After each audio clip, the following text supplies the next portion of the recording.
محمد وآله الطيبين الطاهرين المعصومين ولعنة الله على أعدائهم أجمعين. أما بعد فقد قالت فاطمة الزهراء سلام الله عليها: مثل الإمام مثل الكعبة إذ تأتي ولا تؤتى. درود پڑھیں محمد محمد. اللهم صل على محمد وآل محمد. جناب سیدہ سلام اللہ علیہ نے ارشاد فرمایا: امامت کی مثال کعبے جیسی ہے. امامت کی طرف جانا پڑے گا، امامت کسی کے پیچھے نہیں آتی. ہماری گفتگو یہاں تک پہنچی تھی کہ آخری زمانے کے لوگ جو غیبت میں ہیں یہ ہر زمانے کے لوگوں سے افضل اور بہتر ہے. ان کی کل ہم نے پوری گفتگو کی اور ان کی فضیلت یہ ہے کہ یہ غیبت امام کو ظہور میں تبدیل کریں گے اور خود ان کی نظروں میں غیبت امام ایسی ہے جیسے مشاہدہ ہو سامنے. دوسری تعریف جو پیغمبر نے کی ہے وہ یہ کی ہے: یا لیتنی قد لقیت اخوانی، اے کاش میں اپنے بھائیوں سے ملاقات کر سکتا. آخری زمانے کے لوگوں کو اپنا بھائی کہا ہے اور تعریف کیا کی ہے: وَهُمْ يُحِبُّونِي وَيَنْصُرُونِي وَيُصَدِّقُونِي. وہ مجھ سے محبت کرنے والے ہیں، وہ میری نصرت اور مدد کرنے والے ہیں، وہ میری تصدیق کرنے والے ہیں. اور امام زین العابدین علیہ السلام والی روایت یہ تھی: اللهم صل على محمد وآل محمد. کہ من ثبت علی ولایتنا فی زمان قائمنا علیہ السلام آت اللہ اجر الف شہداء مثل شہداء بدر والاحد. کہ زمان غیبت امام زمان علیہ السلام میں اگر کوئی ولایت اہل بیت پر باقی رہ جاتا ہے تو شہداء بدر و احد سے 1000 گنا بہتر ہے. یہ شہداء بدر و احد جو پیغمبر کے ساتھ تھے ان سے 1000 گنا بہتر ہے. ہماری گفتگو جو چل رہی تھی وہی چل رہی تھی ہم کس طریقے سے امام زمانہ کے اصحاب و انصار میں شامل ہو سکتے ہیں. امام حسین علیہ السلام نے ایک شبیہ پیغمبر بنایا ہے. شکل کے علاوہ رفتار و گفتار و کردار میں. اس کا مطلب یہ چیز ممکن ہے، یعنی امامت نے آپ کے سامنے پیش کیا کہ رسول کی جو ساری صفات ہے میں ایک علی اکبر بنا رہا ہوں، دیکھو اس کے اندر ہے. حضرت علی علیہ السلام نے کہا کہ میری صفات جو ہیں عباس میں ہے، میں عباس بنا رہا ہوں. اس کا مطلب یہ بنانے کا فارمولہ ہے قانون. ہم اس کو تلاش کر رہے ہیں، ہم اس کو تلاش کر رہے ہیں.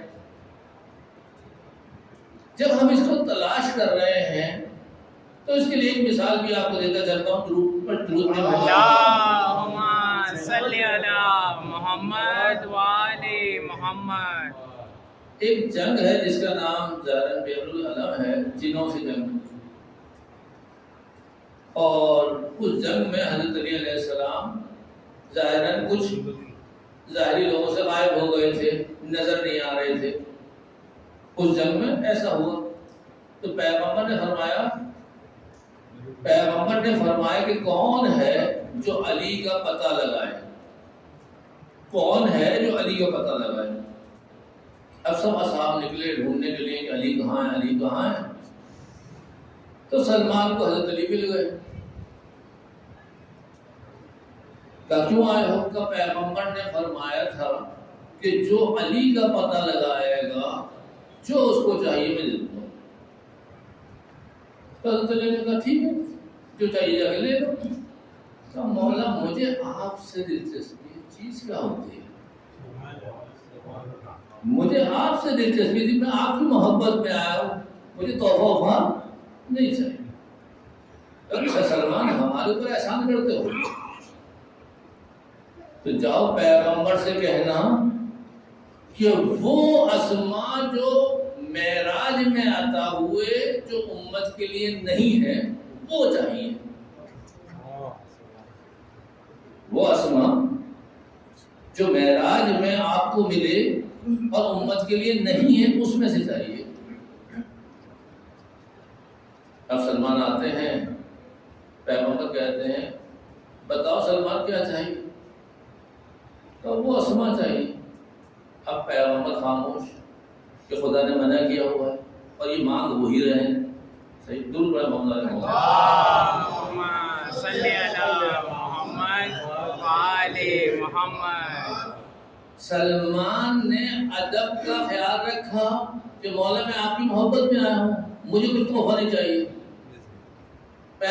حضرت علی نے فرمایا ہم پر احسان کرتے ہو، جاؤ وہ اسماء مانگو جو امت کے لیے نہیں ہے۔ اب سلمان مانگ رہے پیغمبر سے، پیغمبر خاموش کہ بھائی منع ہے، جبرائیل نازل ہوتے ہیں، سلمان کو بتا دو۔ کیوں بتا دیں امت کے لیے نہیں؟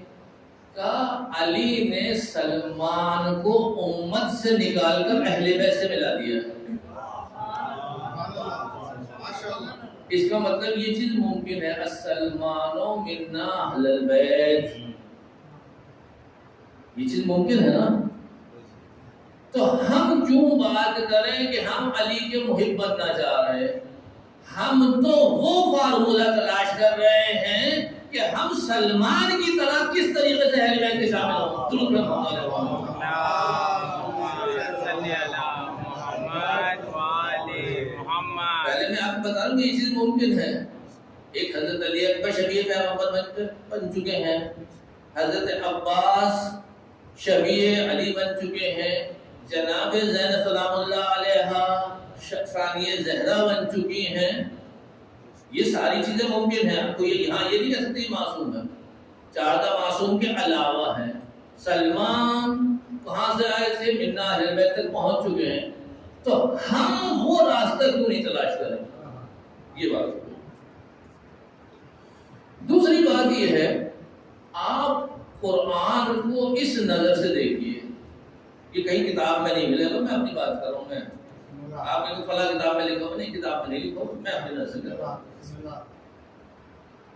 کہ حضرت ابراہیم کے بعد جتنے انبیاء آئے ہیں، حضرت ابراہیم کی شان کیا ہے؟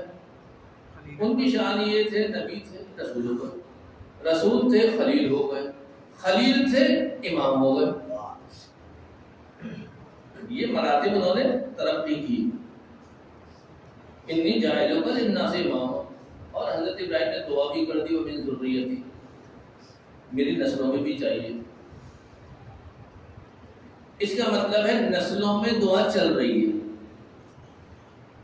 اب جتنے انبیاء آئے، نبی بنے، رسول بنے، نظر پڑی ابراہیم پہ کہ ابراہیم امامت تک کیسے پہنچے۔ قرآن دیکھیے اس نظر سے کہ انبیاء مقام امامت سے کیسے متصل ہو رہے ہیں۔ قرآن کو اس زاویے سے دیکھیے۔ اور حضرت موسیٰ کا جو قصہ ہے، حضرت موسیٰ کا جو قصہ ہے کہ بار الہ میں تجھے دیکھنا چاہتا ہوں، خدا نے کہا لن ترانی یا موسیٰ،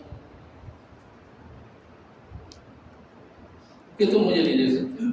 یہاں پر دو سوال اور دو جواب ہیں۔ ایک امت کا سوال ہے کہ ہم خدا کو جسمانی شکل میں جہرتاً دیکھنا چاہتے ہیں۔ خدا نے اس کے لیے 70 آدمیوں کو بلایا، تجلی ہوئی اور وہ بے ہوش ہو کے گر پڑے، جو بھی مر گئے، دوبارہ زندہ کیا۔ وہاں پر حضرت موسیٰ نے کہا بار الہ بما فعل السفہاء منا، یہ جو بیوقوف امت کے لوگ سوال کر رہے تھے ان کی وجہ سے مجھ پر عذاب کیوں کر رہا ہے؟ ان کے سوال کو حضرت موسیٰ نے کیا کہا؟ یہ بیوقوفانہ سوال ہے، بما فعل السفهاء. اب خود حضرت موسیٰ کہہ رہے بار اللہ میں تجھے دیکھنا چاہ رہا ہوں. اس کا مطلب یہ وہ والا سوال نہیں ہے. یہ کون سا سوال ہے؟ یہ حضرت ابراہیم والا سوال ہے. قرآن میں موت کا 3 طریقے سے ذکر آیا ہے. موت کا 3 طریقے سے ذکر آیا ہے. ایک سورہ یاسین میں آیا ہے. وہاں پر ایک جو منکر خدا ہے وہ کہہ رہا ہے کہ یہ ہڈیاں جو برادہ بن چکی ہیں یہ کیسے زندہ ہوں گی. من یحیی العظام وہی رمیم. یہ برادہ بن گئی ہیں ہڈیاں، یہ کیسے زندہ ہوں گی؟ خدا نے کہا یحیی الذی انشأ خلق. جب نہیں تھی خدا نے بنا دیا تو برادہ تو ہے نا، تو برادہ سے بنا زیادہ آسان. دوسرا سوال تھا حضرت عزیر کا. انہوں نے بیابان میں جنازے دیکھے، لاشیں ہڈیاں بکھری دیکھی، کہا ان میں صلاحیت نہیں ہے، یہ کیسے دوبارہ زندہ ہوں گی؟ خدا نے 100 سال تک موت دے دی. 100 سال تک موت دے دی. گدھا جو 100 سال تک زندہ رہ سکتا تھا اس کو برادہ کر دیا. وہ کھانا جو چند گھنٹوں میں خراب ہونے والا تھا اس کو 100 سال تک باقی رکھا. 100 سال کے بعد ان کو اٹھایا. اب دیکھو یہ دوسرے. ایک تیسرا سوال ہے حضرت ابراہیم کا، کیف تحیی الموتى. خدا تو کیا کرتا ہے، کیسے زندہ کرتا ہے؟ کہ اولم تؤمن، ایمان نہیں ہے؟ ایمان تو ہے، ایمان ہے، میں دیکھنے جا رہا ہوں تو کیا کرتا ہے. خدا سے خدا کی بات پوچھ رہا ہے تو کیا کر رہا بیٹھا ہوا؟ تو خدا نے کہا میں کیسے سمجھاؤں تمہیں؟ خدا نے کیا کیا، میں اپنی صفت زندہ کرنے والی تمہیں دیتا ہوں، اب تم خود زندہ کرو تاکہ تمہیں پتہ چلے میں کیا کرتا ہوں. اس کو ہم کہتے ہیں معراج. جب خدا کی صفت انسان میں نظر آنے لگے اس کو ہم کہتے ہیں معراج. اگر اس کی آنکھ دیکھیں تو عین اللہ نظر آئے، اس کا ہاتھ دیکھیں تو ید اللہ نظر آئے، اس کا چہرہ دیکھیں تو وجہ اللہ نظر آئے. اس کو معراج انسانیت کہتے ہیں. یہ ابراہیم میں ایک صفت نظر آئی کہ وہ زندہ کرنے لگے خدا کی طرح. ہمارے پیغمبر میں علی میں خدا کی ساری صفات نظر آنے لگی. درود محمد صلی اللہ محمد وآل محمد. اب حضرت موسیٰ خدا سے سوال کر رہے ہیں کہ میں تجھے دیکھنا چاہتا ہوں. تجھے دیکھنا چاہتا ہوں یعنی کیا مطلب؟ ابراہیم کی طرح کہ بھائی تو کیا کرتا ہے. حضرت ابراہیم نے کہا کیف تحیی الموتى. حضرت موسیٰ کہہ رہے ہیں میں تیری طرف دیکھنا چاہ رہا ہوں کہ تو کیا کر رہا ہے. خدا نے کیا کہا لن ترانی یا موسیٰ، ابھی تمہاری آنکھوں میں تابع نظارہ نہیں ہے، ابھی تم میں صلاحیت نہیں ہے. موسیٰ نے کہا اب کیا کروں؟ کہا خضر کے پاس جاؤ پڑھنے کے لیے. اولی العزم پیغمبر کو بھیجا جا رہا ہے. دیکھیے حضرت ابراہیم نبی تھے، اس کے بعد رسول بنے، اس کے بعد خلیل بنے، اس کے بعد امام بنے ہیں. اب حضرت موسیٰ اولی العزم پیغمبر بن چکے ہیں تو اس کے بعد مرتبہ کون سا رہ جاتا ہے؟ وہی خلیل اور امامت والا مرتبہ ہے. اس کی تلاش میں جا رہے ہیں. خدا نے روک دیا، جاؤ پڑھنے جاؤ، پڑھائی کرو پہلے. اب یہ موسیٰ اور خضر کا واقعہ اس کے اوپر ہے. آپ لوگ غور سے سن رہے ہیں نا انشاءاللہ. درود پڑھیں اللہم صلی علی محمد وآل محمد. اب حضرت خضر کا لہجہ دیکھیے، وہ کیا کہہ رہے ہیں؟ انکا لن تستطیع معی صبرا. تمہارے اندر تحمل کی صلاحیت نہیں ہے، تم میرے شاگرد نہیں بن سکتے. یہ کہہ رہے میں بن سکتا ہوں. کہا نہیں بن سکتے. کہا آزما کے دیکھ لیں. کہا اگر آزمائش کی شرط یہ ہے کہ بولنا نہیں، بولنا نہیں. ٹھیک. اب جناب انہوں نے کشتی میں سوراخ کر دی. کہا یہ کیا کر دیا آپ نے؟ کہا میں نے کہا تھا خاموش رہے نا. ہاں یہ غلطی ہو گئی، معاف کیجیے گا. بچے کو قتل کر دیا. یہ تو اور عجیب بات کیا آپ نے. کہا میں نے کہا تھا خاموش رہنا. کہا غلطی ہو گئی، اب اگر ہو تو معاف نہیں کیجیے گا. خود کہہ رہے ہیں معاف نہیں کیجیے گا. ایک جگہ گئے، تعمیر کر رہے ہیں دیوار کی، لوگوں نے کھانا پینا نہیں کیا، انہوں نے مفت میں دیوار تعمیر کر دی. اتنی زحمت کی، کم از کم کھانے کے پیسے لے لیتے، بھوک سے تو نہیں مرتے، مفت میں کیوں تعمیر کرتے. خاموش رہنے کو کہا تھا. آدھا پھر آپ بہنیوں میں نے پتہ جدائی. اب یہاں میرا ایک سوال ہے، میں آپ سے کہہ رہا ہوں میری مجلس سن رہے ہیں، خاموش رہیے گا. تو آپ سنیں گے، خاموش رہیں گے یا نہیں رہیں گے؟ یہ موسیٰ علیہ السلام پیغمبر کو اتنی سمجھ کیوں نہیں آ رہی؟ مجھے بتائیے. مسئلہ یہ ہے کہ جب معیار میں فرق ہو. حضرت موسیٰ دیکھ رہے ہیں شریعت کے دائرے میں، اور حضرت خضر ان کو دکھانا جا رہے ہیں امامت کے دائرے میں. دونوں کا زاویہ نظر مختلف ہے. کہ تم صبر کیسے کرو گے؟ تم رسالت کی نظر سے دیکھ رہے ہو، میں امامت کی نظر سے دکھانا چاہ رہا ہوں. تم صبر نہیں کر سکتے. تم جب اس مقام پر آؤ گے تب تمہیں نظر آئے گا، وہاں سے بیٹھ کے بات نظر نہیں آئے گی. درود پڑھے محمد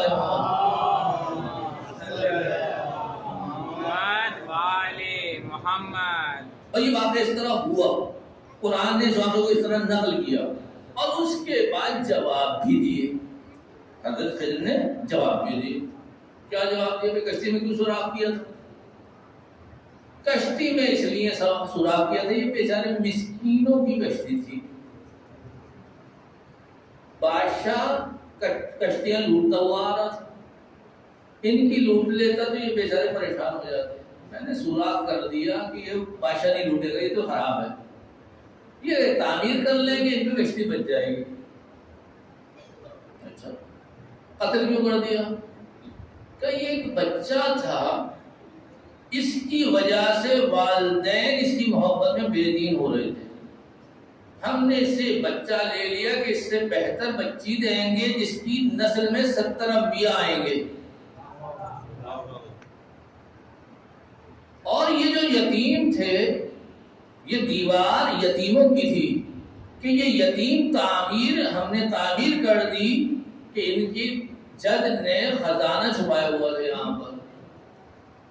اگر دیوار گر جاتی تو وہ لوگ قبضہ کر لیتے، ہم نے تعمیر کر دی کہ وہ محفوظ رہ جائے. یہ قصہ ہے. اس سے ہم کیا سمجھ رہے ہیں؟ ایک دفعہ اور دوسرے بڑی محمد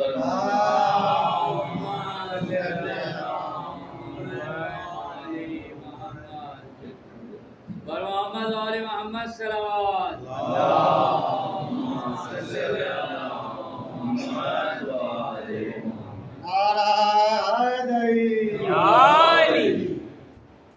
یہ قصہ ہے. اس قصے کو ہم کیسے سمجھیں؟ عربی زبان میں یتیم کہتے ہیں تنہا. کس کو کہتے ہیں؟ تنہا. اب یہ تنہا اگر باپ نہ ہو تو بھی تنہا ہے بیچارہ. اگر یہ کمال پر پہنچ جائے اور اس جیسا دوسرا نہ ہو، منفرد ہو جائے، اس کو بھی یتیم کہتے ہیں. جس کو آپ کہتے ہیں درن یتیمہ، ایسا نایاب ہیرا جس جیسا دوسرا نہ ہو. تو یہ دو معنی میں استعمال ہوتا ہے، ایک کمال کے معنی میں اور ایک بیچارگی کے معنی میں. خداوند تعالیٰ نے پیغمبر کے لیے کہا الم یجد کا یتیما فآویٰ، اے حبیب ہم نے تمہیں یتیم پایا ہے، یعنی منفرد پایا، تم جیسا کوئی نہیں تھا، ہم نے سرپرست بنایا. یہ ہو گیا یتیم. مسکین کس کو کہتے ہیں؟ جس کے پاس مسکن نہ ہو یا مقام نہ ہو. مکان سے یعنی ایک ہے جس کے پاس یہ دیواروں والا گھر نہیں ہے، یہ بھی مسکین ہے بیچارہ. ایک مسکین وہ ہے جو کہہ رہا ہے کہ ہم اہل بیت کے ساتھ رہنا چاہتے ہیں دنیا اور آخرت میں. یہ بھی مسکین ہے، لیکن یہ با کمال مسکین ہے جو چاہتا ہے میں کمال پر رہنا چاہتا ہوں اہل بیت کے ساتھ کہ اہل بیت مجھ پر فخر کریں. یہ بھی مسکین ہے. تیسرا کیا ہے؟ اسیر. اسیر کہتے ہیں قیدی کو. قیدی وہ ہے جو مجرم ہے، جس نے چوری کی ہے جیل میں، یہ بھی قیدی ہے. یہاں پر یہ مجرم ہے اور جیل میں ہے. ایک قیدی علی بھی ہے، 25 سال گھر میں قید ہے، امام زمانہ غیبت میں قید ہے. یہاں زمانہ مجرم ہے، یہ مجرم نہیں ہے، زمانہ مجرم ہے. تو عربی زبان میں یتیم 2 طریقوں سے استعمال ہوتا ہے، مسکین 2 طریقوں سے استعمال ہوتا ہے، اسیر 2 طریقوں سے استعمال ہوتا ہے. صحیح. سورہ دہر میں اہل بیت نے کہا ہم یتیم، مسکین اور اسیر کی مدد کرتے ہیں خدا کے نام پر. یتیم، مسکین و اسیر. انما نطعمکم لوجہ اللہ لا نرید منکم جزاء ولا شکورا. اب اہل بیت کسی یتیم، مسکین، اسیر کو دیتے ہیں؟ بیچاروں کو دیتے ہیں یا منفردوں کو دیتے ہیں؟ تو بیچاروں کو بیچارگی والی چیز دیتے ہیں، منفردوں کو منفرد والی چیز دیتے ہیں. بات سمجھ میں آ رہی ہے آپ کو؟ بیچارہ کیا کہہ رہا ہے کہ بھائی مجھے روٹی چاہیے، کپڑا چاہیے، مکان چاہیے، دکان چاہیے. کہا تم روٹی لے لو، تم کپڑا لے لو، تم مکان لے لو، تم دکان لے لو. ایک منفرد آتا ہے، وہ کہتا ہے مجھے روٹی، کپڑا، مکان، دکان نہیں چاہیے، میں دنیا میں بھی آپ کے ساتھ رہنا چاہتا ہوں، آخرت میں بھی آپ کے ساتھ رہنا چاہتا ہوں. کہ اگر تم ہم سے محبت کرتے ہو تو آج علی نے سلمان کو اہل بیت سے ملا دیا. یہ بھی ہوتا ہے، یہ بھی راستہ ہے. درود پڑھیں محمد.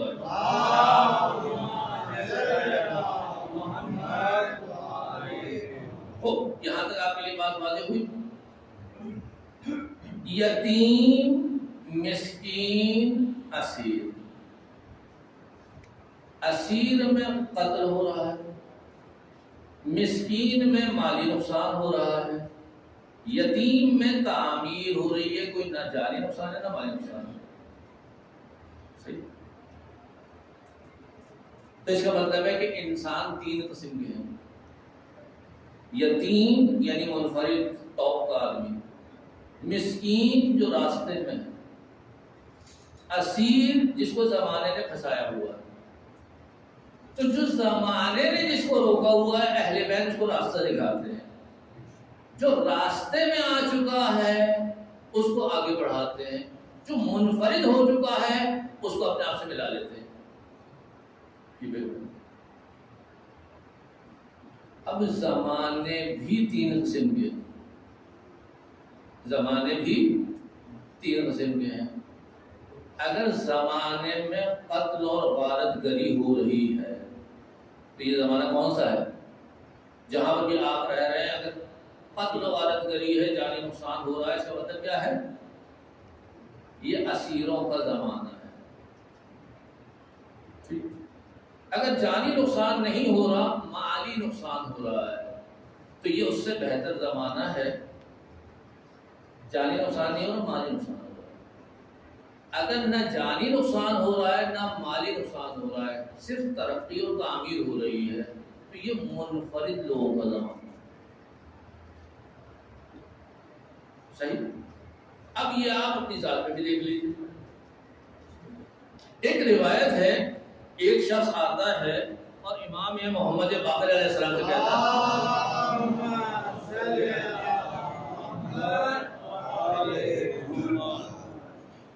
امام سے آگے کیا کہہ رہا ہے کہ مولا آپ کے امام زمانہ علیہ السلام کا ظہور کب ہوگا؟ سوال کس سے کر رہا ہے؟ امام محمد باقر علیہ السلام سے.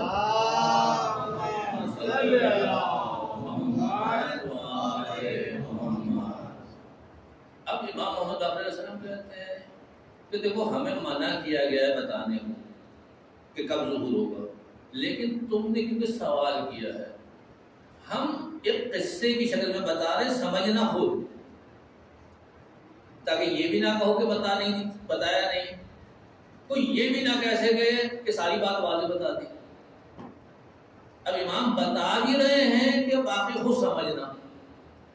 اب امام سنا رہے ہیں ایک عالم دین ہے جس کا بیٹا اس سے نہیں پڑھتا, تعلیم حاصل نہیں کر رہا ہے, پڑوسی آ کے تعلیم حاصل کرتا ہے, پڑوسی آ کے تعلیم حاصل کرتا ہے. جب اس کا وقت آخر آتا ہے, وقت آخر آتا ہے, دنیا سے جا رہا ہے, یہ بیٹے کو بتاتا ہے میرا یہ مال دنیا تمہارے لیے تو میرے وارث ہو, لیکن تم نے اسے علم حاصل نہیں کیا.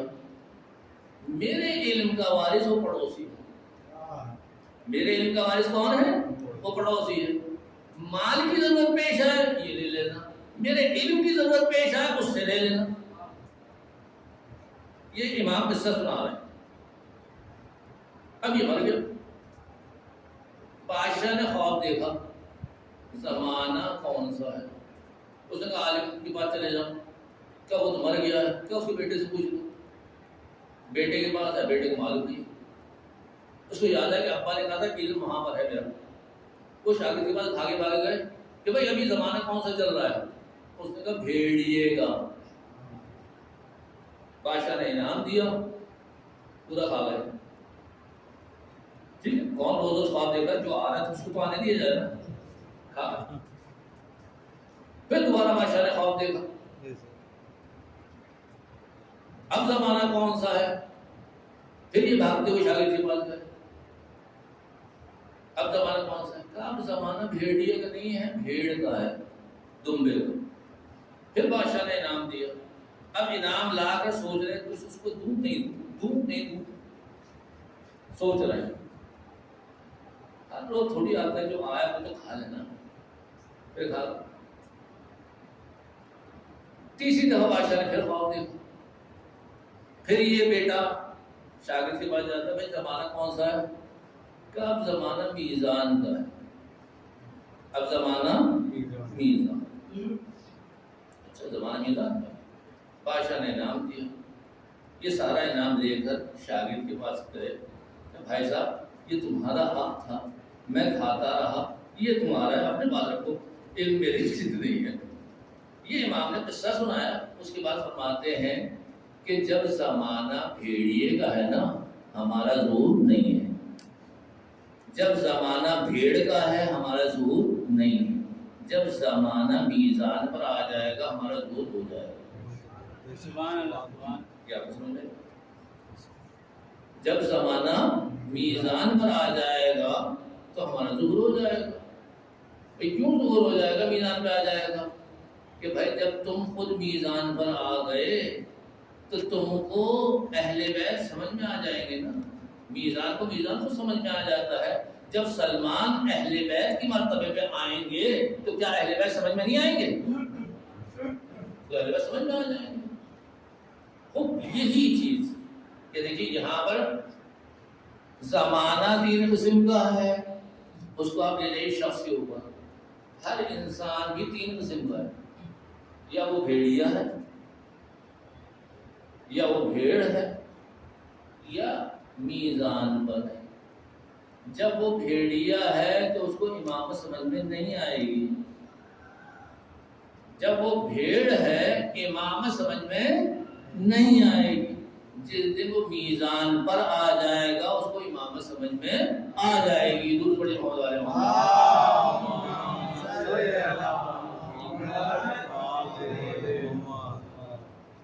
خداوند عالم نے انسان کو ایسا بنایا ہے. سورہ احزاب سورہ اعراف کی آیت نمبر 172-73 ہے کہ ہم نے نسل آدم کو صلب سے نکالا.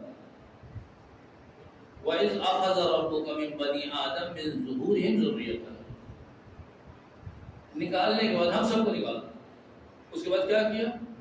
وَأَشْهَدَهُمْ عَلَىٰ أَنفُسِهِمْ. اور ان کے سامنے آئینہ رکھا کہ دیکھو اپنی شکلیں. سب کو پیدا کیا, کچھ نہیں کیا, ان کے سامنے آئینہ رکھا, دیکھو کیا بنایا ہے میں نے. سب نے دیکھا اپنی شکلوں کو. تو آواز آئی. کیا آواز آئی؟ الستو بربکم, کیا میں تمہارا خدا نہیں ہوں؟ یہ خدا کہاں نظر آیا؟ اپنی شکل دیکھنے میں, کہیں باہر نظر نہیں آیا. الستو بربکم، سب نے کہا قالوا بلی، ہاں ہم نے دیکھ لیا خدا. شہدنا ان تقولوا یوم القیامت انا کنا عن ھذا غافلین. خدا کہہ رہا ہے کہ ہم نے یہ کیوں کیا ہے، اپنے آپ کو تمہارے اندر کیوں رکھا ہے، کل تم کہو گے کہ ہم اس سے غافل تھے، ہم مزدوری کر رہے تھے، ہمیں خدا سمجھ میں نہیں آیا، ہم سنیوں کے ساتھ رہ رہے تھے، ہم کافروں کے ساتھ رہ رہے تھے، ہم پاکستان میں رہ رہے تھے، ہم دیہات میں رہ رہے تھے، ہمیں خدا سمجھ میں نہیں آیا، ہم غافل تھے. یہ غافل کی بات کسی اور سے کرنا، میں نے اپنے آپ کو کہیں اور نہیں رکھا، تمہارے اندر رکھا ہے. اپنے گریبان میں جھانکو، میں خود نظر آؤں گا. دوسرا کیا ہے، شہدنا ان تقولوا یوم القیامت انا کنا عن ھذا غافلین، اور تقولوا انما اشرک آباؤنا من قبل وكنا ذریة من بعدهم افلا توقنون بما فعل المبطلون. دوسرا سوال تم یہ کہو گے کہ بارے الہ تو نے مجھے ایسے گھر میں پیدا کر دیا تھا کہ میرے والدین گمراہ تھے، اس لیے میں گمراہ ہو گیا. انہوں نے شرک کیا، میں مشرک ہو گیا. وہ عیسائی تھے، میں عیسائی ہو گیا. وہ کافر تھے، میں کافر ہو گیا. خدا کہتا ہے یہ بھی جھوٹ ہے، یہ بھی جھوٹ ہے، کیونکہ ہم نے اپنے آپ کو کہیں اور نہیں رکھا ہے. تم جب بھی اپنے اندر دیکھو گے تمہیں خدا نظر آئے گا، تمہیں دین نظر آئے گا. کسی اور کے اوپر الزام لگانے کی ضرورت نہیں ہے. تم پڑھے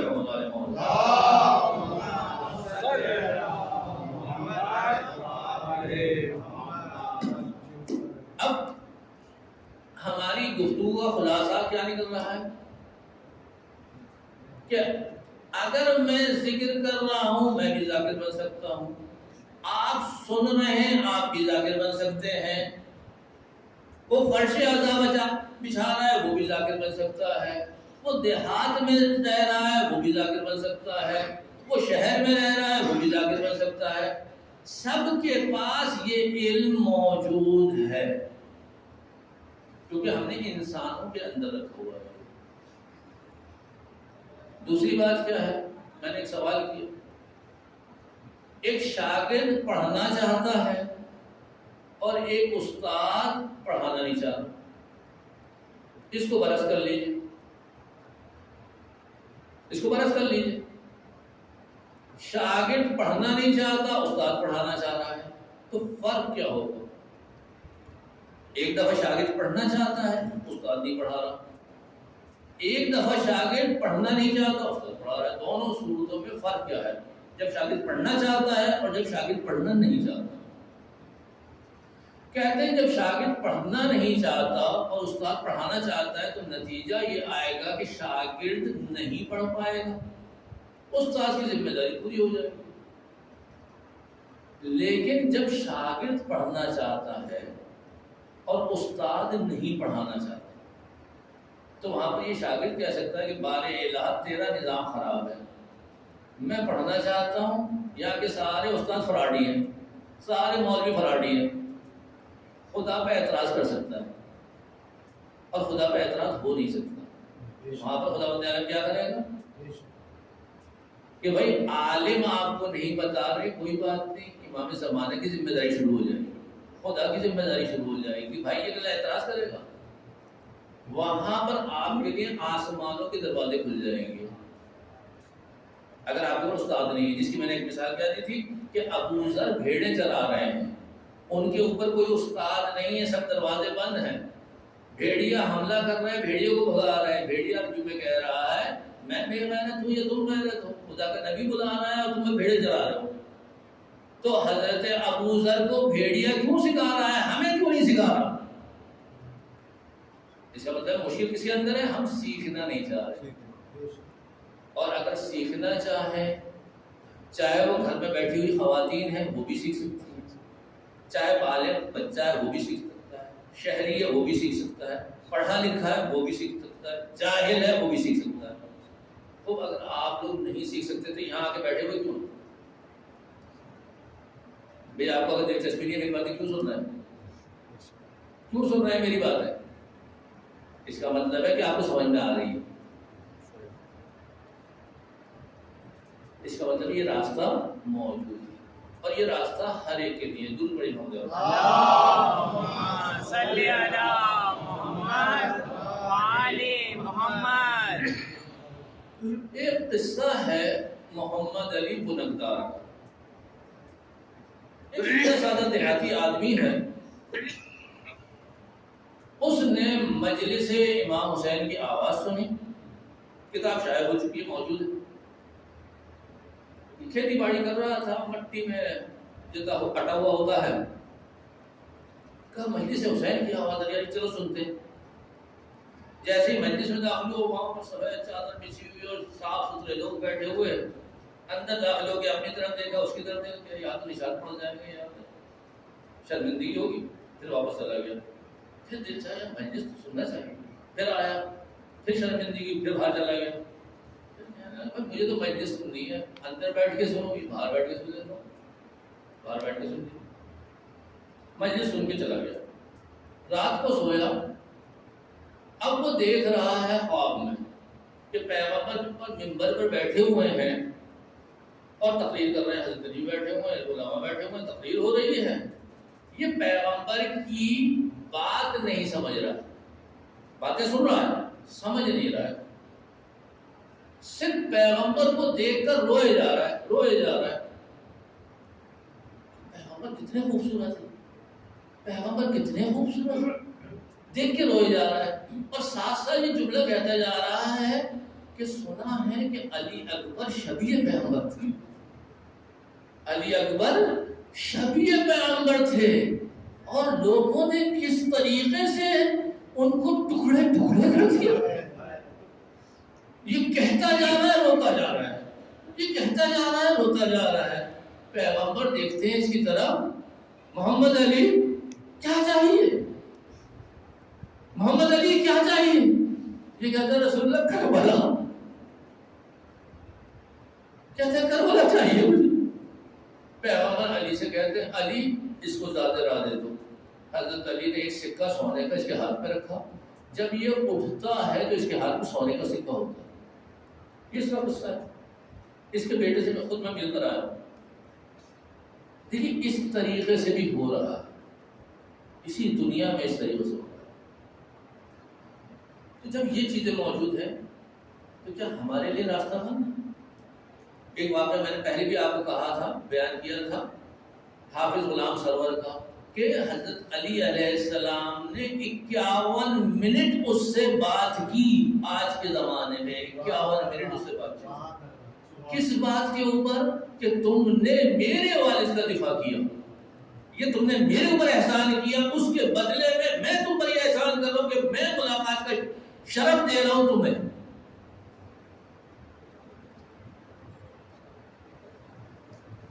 تو آج شبیہ پیغمبر کا دن آ گیا، جس کے لیے امام حسین فرماتے ہیں کہ اگر شب جمعہ کربلا آؤ تو علی اکبر کا ذکر نہیں کرنا، کیونکہ ہماری مادر گرامی آتی ہے اور آج بھی ان سے علی اکبر کے مسائل برداشت نہیں ہوتے. یہ وہ علی اکبر ہیں کہ جن کے بارے میں یہ کہا جاتا ہے کہ جب علی اکبر کو شہید کر دیا تو حسین کو قتل کرنے کی ضرورت کیا تھی؟ حسین تو اسی وقت مر گئے تھے جب علی اکبر دنیا سے گئے تھے. علی اکبر کے بارے میں جب علی اکبر رب کی اجازت لینے کے لیے آئے ہیں تو عجیب بات ہے کہ حسین آسمان کو دیکھتے تھے. بارے الہ جب ہم مشتاق ہوا کرتے تھے تیرے حبیب کی زیارت کرے تو علی اکبر کو دیکھ لیا کرتے تھے. کہا بیٹا گھر والوں سے بھی تو اجازت لے لو، پالنے والی ماں سے بھی اجازت لے لو. علی اکبر خیمے میں آتے ہیں اور معلوم نہیں کس طریقے سے گھر کی خواتین نے علی اکبر کو اجازت دی ہوگی. بس پردہ اٹھتا تھا، محسوس ایسا ہوتا تھا کہ ایک جنازہ ہے جو آتا ہے اور واپس چلا جاتا ہے. پردہ اٹھتا تھا بیویوں کی گھٹی گھٹی سسکیاں آ رہی تھی، علی اکبر علی اکبر علی اکبر۔ علی اکبر نے معلوم نہیں کس طریقے سے اجازت لی ہے، اجازت لے کر باپ کے پاس آتے ہیں۔ حسین نے اجازت دی، بس ایک جملہ شاید کہا ہے کہ بیٹا پلٹ پلٹ کے دیکھتے رہنا۔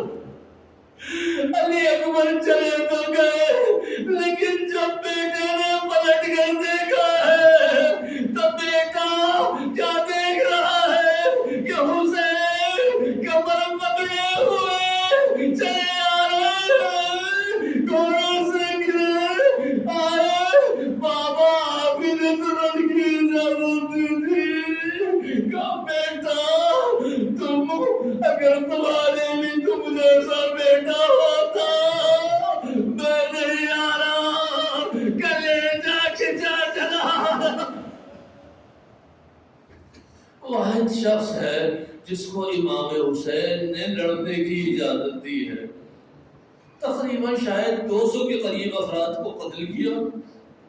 اب علی اکبر واپس آتے ہیں اور عجیب جملہ ہے، حسین سے کہہ رہے ہیں بابا اگر 2 قطرے پانی مجھے مل جاتے تو میں آپ کو علی کی جمع دلا دیتا۔ میں کہوں گا علی اکبر ابھی تو حسین نے کہا تھا کہ تم رفتار میں، گفتار میں، کردار میں شبیہ پیغمبر ہو، تمہارے بوڑھے باپ کے پاس پانی کہاں ہے، پانی کیوں مانگ رہے ہو؟ علی اکبر کہا کہ میں پانی نہیں مانگ